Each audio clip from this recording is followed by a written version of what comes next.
ప్రకటన గ్రంథం 12వ అధ్యాయం. అప్పుడు పరలోకమందు ఒక గొప్ప సూచన కనబడెను.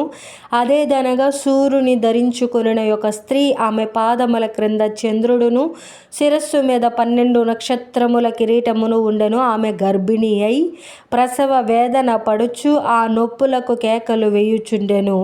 అంతటా పరలోకమందు ఇంకొక సూచన కనబడెను. ఇదిగో, ఎర్రని మహాఘట సర్పము, దానికి 7 తలలును 10 కొమ్ములును ఉండెను. దాని తలల మీద 7 కిరీటములుండెను. దాని తోక ఆకాశ నక్షత్రములలో 3వ భాగమును నీడ్చి వాటిని భూమి మీద పడవేసెను. కననయ్యున్న ఆ స్త్రీ కనగానే ఆమె శిశువును మృంగివేయవలెనని ఆ ఘట సర్పము స్త్రీ ఎదుట నిలుచుండెను. సమస్త జనములను ఇనపదండముతో ఏలనయ్యున్న ఒక మగ శిశువును ఆమె కనగా, ఆమె శిశువు దేవుని యొద్దకును ఆయన సింహాసనమునొద్దకును కొనిపోబడెను. ఆ స్త్రీ అరణ్యమునకు పారిపోయెను. అచట వారు 1260 దినములు ఆమెను పోషింపవలెనని దేవుడు ఆమెకు ఒక స్థలము సిద్ధపరచియుంచెను.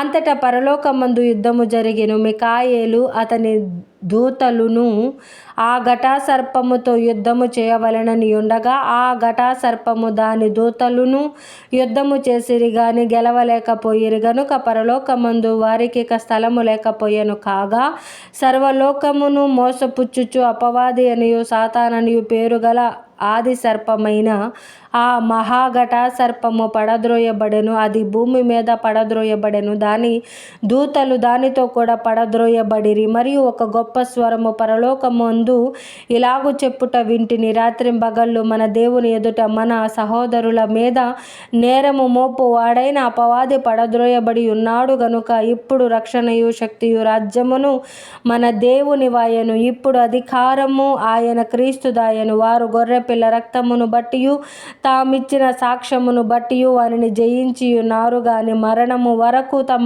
ప్రాణములను ప్రేమించిన వారు కారు. అందుచేత పరలోకమా, పరలోక నివాసులారా, ఉత్సహించుడి. భూమి సముద్రమా, మీకు శ్రమ. అపవాది తనకు సమయము కొంచెమే అని తెలుసుకొని బహు క్రోధము గలవాడై మీ యొద్దకు దిగివచ్చి ఉన్నాడని చెప్పెను. ఆ ఘట సర్పము తాను భూమి మీద పడద్రోయబడి యుండుట చూచి ఆ మగ శిశువును కనిన స్త్రీని హింసించెను.